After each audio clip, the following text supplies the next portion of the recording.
Hello and welcome back to another great review. I'm Badraven and I'm here to review a movie that's really close to my heart. It's a movie set back in the 80s. Well, it wasn't set back in the 80s, but it's an 80s movie back in 1983 when I was a teenager. And it's a movie that really I enjoy, even though a lot of people don't. It's kind of my guilty pleasure. Sometimes I can't sit all the way through it, but I still got great moments and memories for me. But it's just something that I was probably about 15, 16 years old when it came out in 83. I think it says on here it came out in July 29th of 83. So I should have been close to 16. Okay, but it's a very good science fantasy, I guess you would say, movie. So without further ado, I'll show you what it is. It is Krull. This is my Blu-ray edition of this classic to me. And I got this not too long ago, about 6 months ago or whenever it came out on Blu-ray, and I've watched it in great quality and everything. High definition quality. I'm surprised they put it on Blu-ray because it bombed at the box office, of course.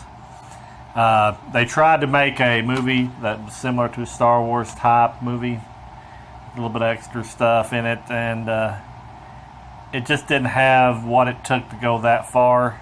But it has a neat weapon in the glaive that really blew my mind as a young adult. And I really liked it for that, just for that alone, because it was so awesome. But I love, like I said, I like sword and sorcery types movie, and I like science fiction. So this is a blend of all. And they tried to do as much as they could. I mean, they put a lot of money into it. It's just kind of missed the mark. Some of the acting wasn't as great as other parts of the acting. Me a rundown on the director was Peter Yates. It stars Ken Marshall as Kyle Wynn, Lizette Anthony as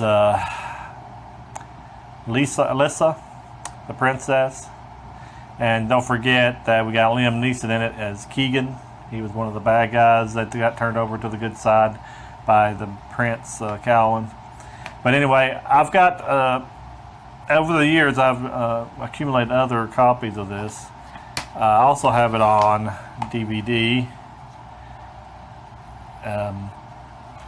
If you can see all that, if there's a glare in here or not, that's the DVD. It has some basically the same pictures on the back of those as the other ones.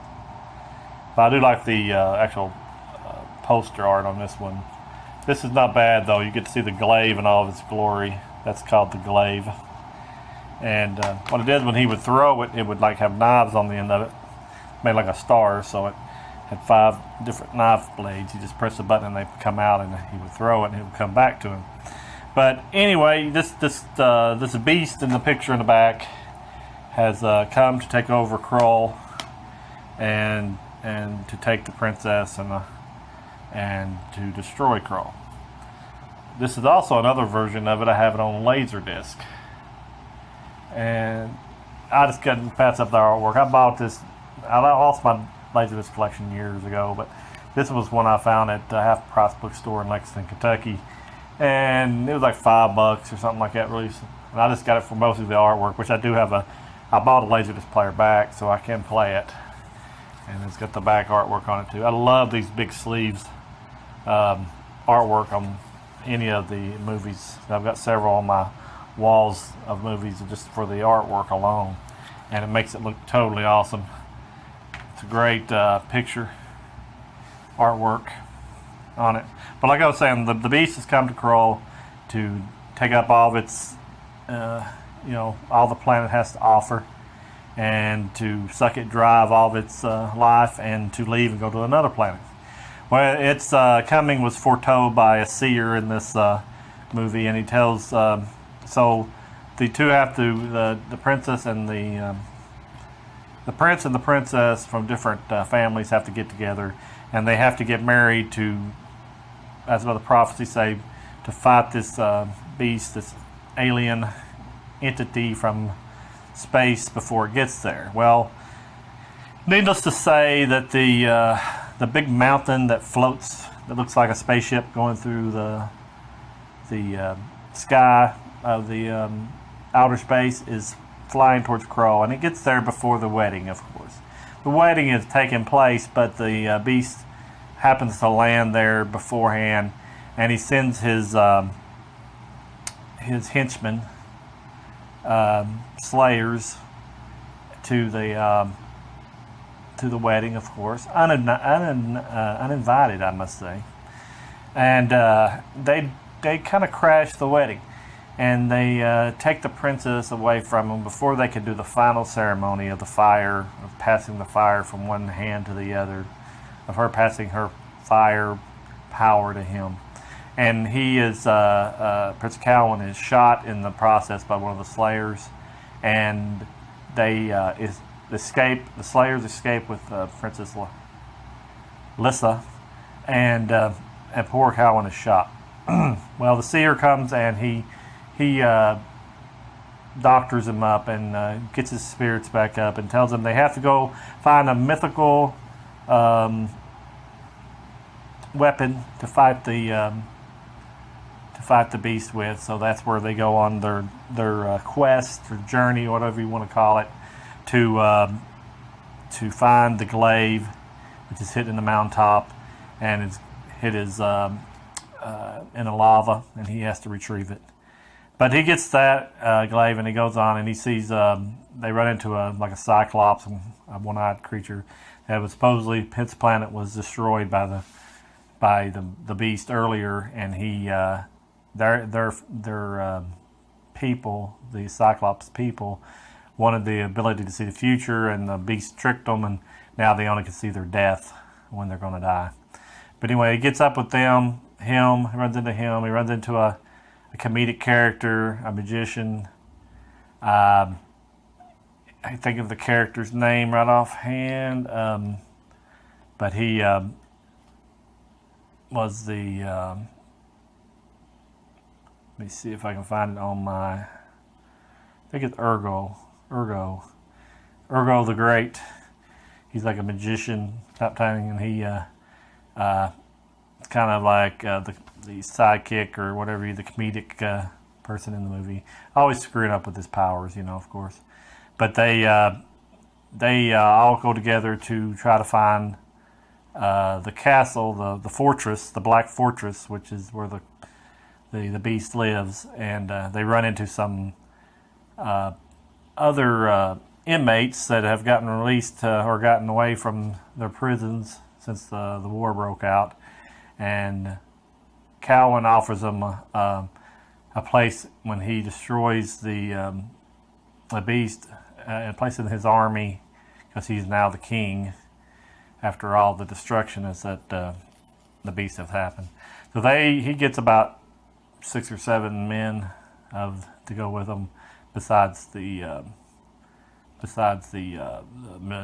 magician and the cyclops and his seer, which is like our Merlin character.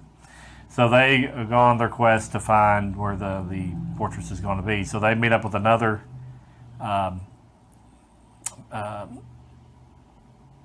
I keep thinking of the name, that I call him not magician, but sorcerer, to find out where it's at. They find out where it's located, and all chaos consumes them. They get caught in a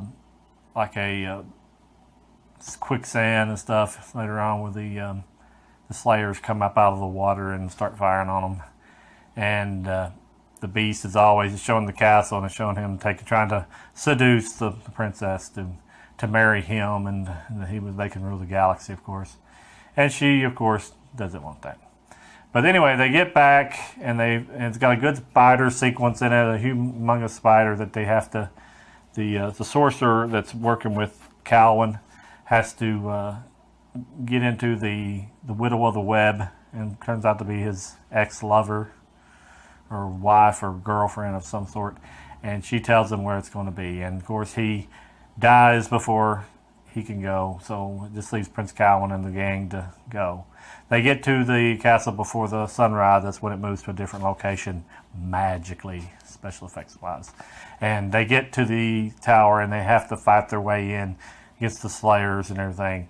And of course, when they get in there, Cowan takes his glaive and he breaks down the fortress, where inside the fortress of where his Princess Lyssa is, and he gets her out, and then he fights one-on-one with the beast with his glaive, and the glaive gets stuck in the beast, and the beast doesn't come out of the beast, and the beast takes it away from him.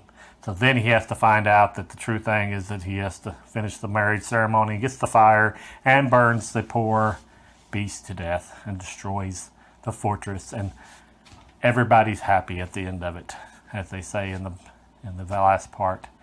But I didn't, I guess I should put spoilers on this. But if you haven't seen this movie since 1983, which a lot of people have and didn't like, so I don't think I'm destroying any kind of thing with that. But I liked it. I mean, like I said, I was like 16, almost 16. I just started really. There was a local place in Barberville, Kentucky, outside of where I live, and they had a place called the Mitchell Theater, and it was like one theater, and it had a balcony and a big bottom section where you could sit, and the balcony was always closed, repaired. But the bottom layer where the seats were, the floor level, was always so big you couldn't hardly sell the thing out. It was so huge, but it was huge at my time. If I went back later on, I'd probably see it's probably tiny. But it burnt down when I was in high school, so I didn't get to watch a lot of movies there before it burnt down. But that's when I started kind of going to see stuff I wanted to see. My family didn't go with me on this one. They just kind of dropped me off. And I think it's why it holds a great spot in my memory, because I just remember going there and seeing outside the theater where you could buy your tickets, they had like lobby cards. I don't know if you know what a lobby card is, but it's like they had to have like on beside the posters, they'd have these like little pictures they took during the movie, and it would say the name of the movie, and it'd have a picture, like a scene from the movie, like 3 or 4 different types of scenes.